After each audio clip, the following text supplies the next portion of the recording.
the Candyman, Tony Todd.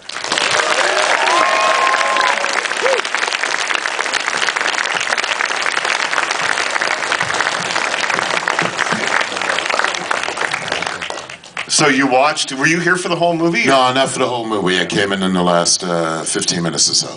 It was great to see it so crisp. Well, yeah, you're seeing it on a huge screen. Tell me, what's your first memory of this? When you see this, like this, because you probably haven't seen it for a while, what comes to mind immediately for you? Oh, it's very cathartic. I think about all the stuff that maybe people didn't get about the movie.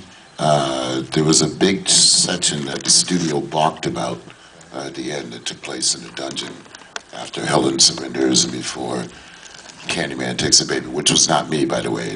That was shot with an extra arms. Oh, really? Yeah, but because there was more erotic foreplay going on with Helen and him, and it was clearer that all of his actions were a combination of being lynched himself, and being an artist who was derailed at the turn of the century and a victim of early racism. So, and today, just watching the crowd that galvanized out of what's now defunct Cabrini Green, it was sort of, it was moving to me because it's a deeper movie on many, many levels.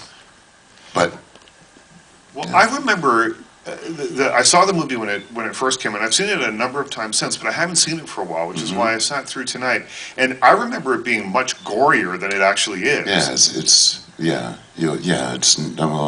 Hollywood tries to emphasize the gore.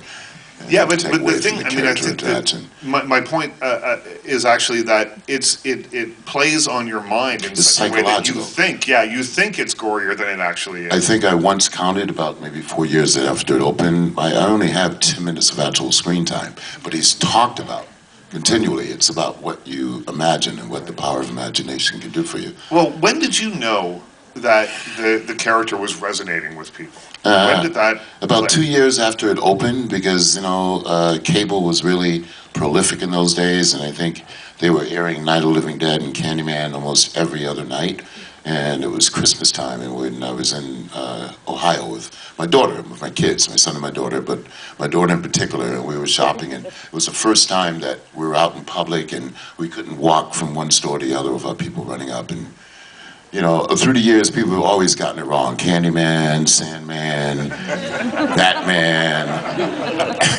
You had maggots, you had bees, you had sea worms. And she was 3 at the time, and she just threw down her little Christmas bag and said, "That's not Candyman, that's my dad." That's when it registered that it was something I was going to live with eternally, and that I fought. As much as I'm proud of the movie, I fought to break out of its grip, as it were.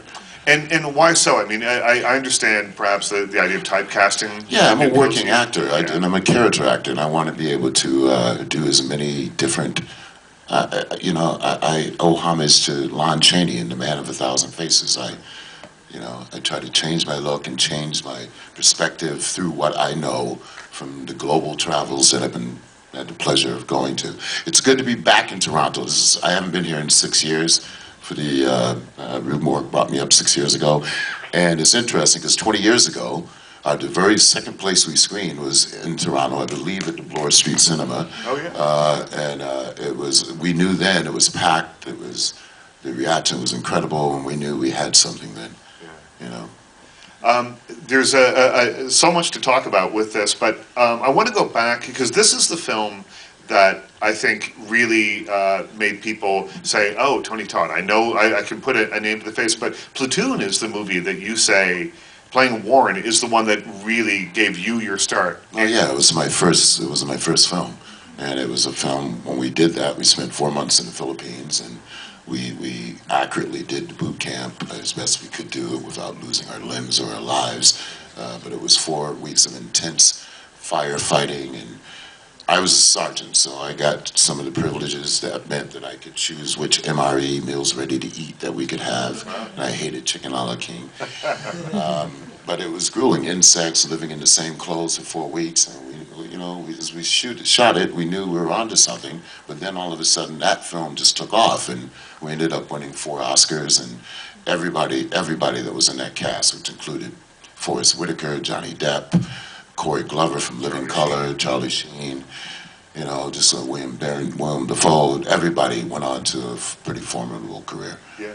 And did the boot camp and that sort of build, because that movie really does have a sense of camaraderie, sort of within. You can sense it on things. Did that come from the boot camp? You spend 4 weeks in a mud hole with a soldier that you have to count on to watch your back. Yeah, you become pretty close. Yeah.